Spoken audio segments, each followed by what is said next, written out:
Hello everyone and welcome. I'm Dhanashree and I am thrilled to have you today for our deep dive into one of the most exciting and efficient techniques, which is in the machine learning, which is transfer learning, reusing of pre-trained models. So we will cover what transfer learning is and why it is so effective, how to implement it practically, and we will end to end understand about we will have a walkthrough of a pre-trained model as well. Okay. So firstly, here, what is transfer learning? So, transfer learning is a technique where knowledge gained by solving one problem, okay, one problem which has already solved, and we are applying that solution of that particular problem to a different, similar related problem. For example, for example, imagine you already know how to ride a bicycle. Okay, if you already know how to ride a bicycle, then that knowledge of yours, the knowledge of yours for learning like how to ride a motor bicycle or motorcycle will help you. Okay, the knowledge of your riding a bicycle will help you how to ride a motorcycle as well. So same thing, same applies here also in a machine learning approach also. You are transferring your prior skills to the related skills for getting more specified task, for more specific task like. Okay, so machines can also do the same way. Machines can also do the same way. So instead of training a model from a scratch, what we are doing, we are not using the direct model. So you are starting with a model that has already been trained with thousands of the data sets. Okay, very large amount of data set. It has already been trained. So why to train again the model? So instead of again training our model, we are reusing that particular model in our own business problem, for our own business problems. Okay. So likewise, there are for machine image nets, for the images, for Wikipedias, for the text, all these things are already available. Okay. Like, for example, this is your task. This is your data sets. Okay. And it has already been trained on particular model. Okay, so why we have to waste our time again training it? Okay, we can directly use that particular model in and use for our specific purposes. So for different types, for different terms, we have different pre-trained models. Like for the speech recognitions, we also have a pre-trained models. Like for a computer visions, we are having ResNet, MobileNet, DenseNet, what is there? Darker net, okay, VGG16, VGG19, all are the models which are available for computer vision. These are all the pre-trained models, which is trained on vast amount of data set, image data set. Likewise, in MLP, natural language processing task also, we have models like BERT, GPT, okay, transformer architecture, all these are already available. Okay, so why to use? Birds can be also useful for different, there are various variants of these birds. So instead of like using that newly building a model, what we can do, we can use that particular model and either we can do like fine tuning or either we can use the transfer learning for our own business problem. For our own business problem, we can use it. Likewise, there is for multimodal models, speech to text or whatever the task is. For that also, we are having different models available already. Okay. So instead of taking the, instead of training a model from a scratch, what we are doing, we are already using the pre-trained models, which is there. Okay. And we are utilizing that model for our problem, for our business problem.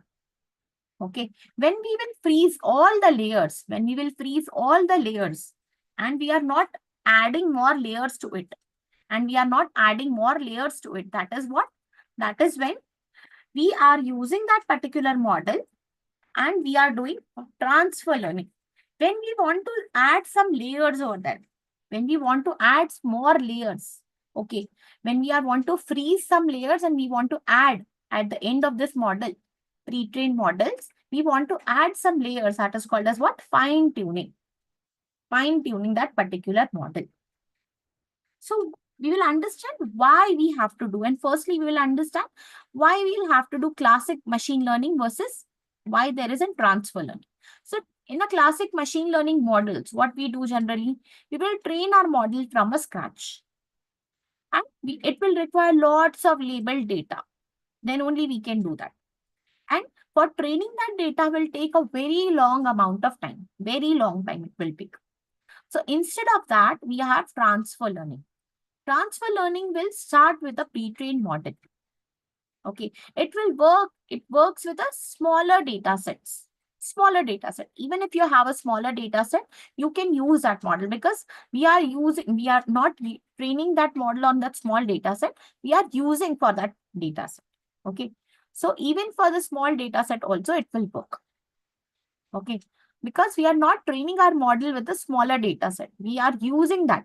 We are using this pre-trained models we are using, and we are utilizing it for our own business problems. Okay. Then it is faster also, more efficient way of training a model. Okay. Likewise. So what are the key benefits of using transfer learning? So benefits of using a transfer learning means it can reduce significantly leads of very large amount of data set. Okay, we will not require very large amount of data set to train and all the things. So computationally, all the computational cost or a training time will be cut down. Its performance will improve significantly. Okay, and rapid prototyping and experimentations we can do here. Okay, like it often delivers a state-of-art results in applications like visions, computer vision problems, natural language processing problems. If there is audio processing, okay, speech or audio recognitions, for all these purposes, we can use this. Okay, some real world example for it is we can use it in the healthcare sectors, like diagnosing the disease from X-rays with using a pre-trained CNN models, convolution neural network problems, which is from the okay. So we can use this convolution neural network models and we can find out whether the disease is present, whether the tumor is present or not, whether the disease is present or not. For all these purposes, we can use this. Then also we can use it in natural language processing.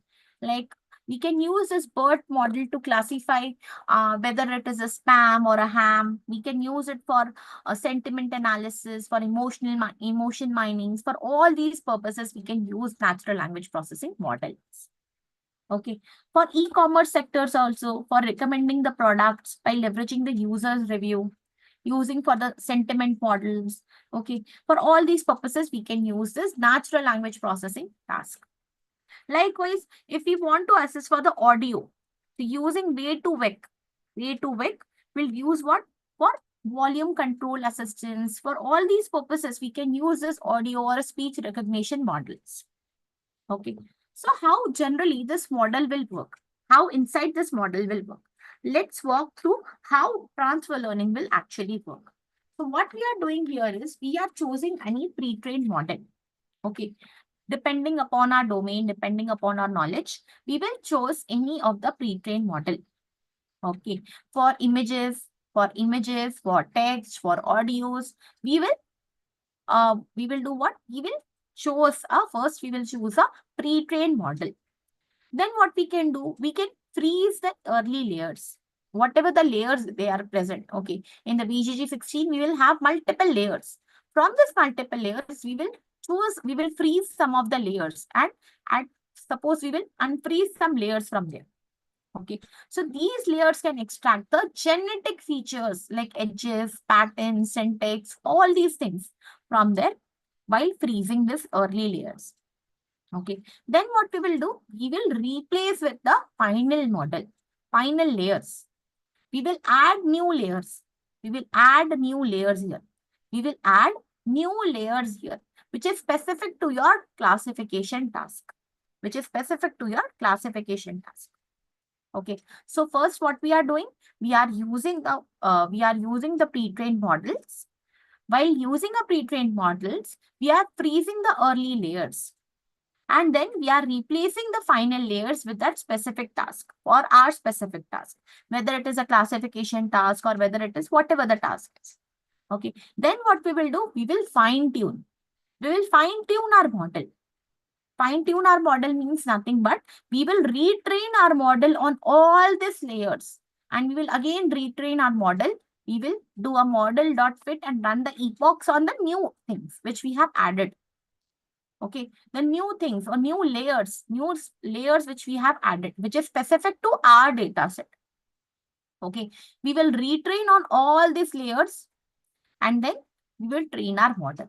So this is the only way. Okay, so we will freeze some of the layers. At the start of the layers, we can freeze, and end some layers we can add. We can add it for specific task. For example, classification, regression, or whatever the task it is. So at the end, when we are replacing the final layers, we will add new layers there. Okay. At the end, we will replace the final layers and we will add new layers there. Now, which new layers we will add? So new layers will be specific to our data set.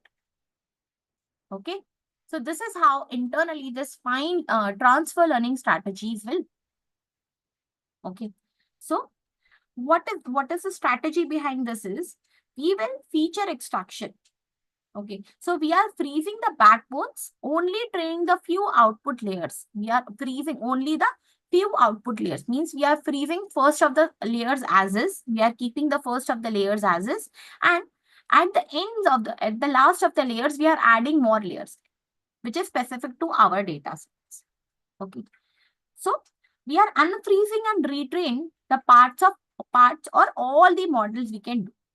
Either we can unfreeze all the layers also, or either we can unfreeze some of the layers at the last, or 4 or 5 layers, whatever the layers are, we can freeze that layers, unfreeze that layers, and we can add our own layers. That also we can do. Okay. So these are the things internally in the transfer learning happens. Okay. So for images, as we all know, we have RESTnet, VGG16, EfficientNet, MobileNet, all these things are there. Just how in the natural language processing, we are having BERT, Robota, GPT, Distilbert, knowledge distillations, all these models are there. Likewise, for the audio also, we are having Way2Vec, we have Deep Search. Likewise, different models are available. And most of the times, if we want to use the free models or the free versions of the models, we can either use frameworks like TensorFlow, we can use Hugging Face models. Okay. So these are the sum of models which we can use. Okay. After training the models, after like keeping some layers from these models and unfreezing some layers from here, and then again retraining our model with some epochs for our own data set, which is smaller in size. After that, what we can do, we can deploy our model in either we can deploy in cloud-based platform, we can deploy in hybrid platforms, we can deploy in edge deployments also we can do, or on-premise devices also, like desktop applications, mobile applications, all these also we can. Okay, so this is the basic idea behind your transfer learning. I hope it is clear. Now, instead of this, like instead of training our entire models, what we are doing here, we are using our import torch vision. Torch vision is generally used for image data sets. Okay. So we are importing torch visions.model as models. We are using torch.neural network as NN. We are taking our model. Which model we are taking as? Here we are taking RESTnet 18 model. Okay, RESTnet 18 model we are taking here. So, and pre-train is equals to true. Pre-train is equals to true means we are directly taking that model. And we are what doing? We are freezing the early layers here. Okay, so we are using that pre-trained models, and here we are freezing some of the layers. Okay, if you want to add more layers also, we can add more layers. You can see if we want to replace the classifier at the end, we are adding these layers. Okay, because we want it for the binary classification. That is why we are adding like this. So only this layer we have added. Now you can see if the model is trained on this, and you can use this model for particular reasons. So you have a model which is a RESTnet model available with you, and You are using it for recognizing over thousands of objects. It has trained on thousands of objects, right? We are using it only for just two. Just two we want. Okay. Now, likewise also what we can do, you can train a new classifier also. New classifier also you can make, and based upon that, you can even run more epochs, or even train your model on that particular smaller data set as well. Okay, and you can achieve a greater accuracy as well, because this ResNet 18 is already trained on very big amount of parameters. We are only unfreezing some layers, we are adding some layers here at the end of this model, and then we are using that particular model. So here we are only taking two objects. So the model has been trained here, you can see. So this model is there. Okay, I hope it is understood. Okay, so this is it for today, guys. We will come up with a new topic on the next lecture. Thank you for joining.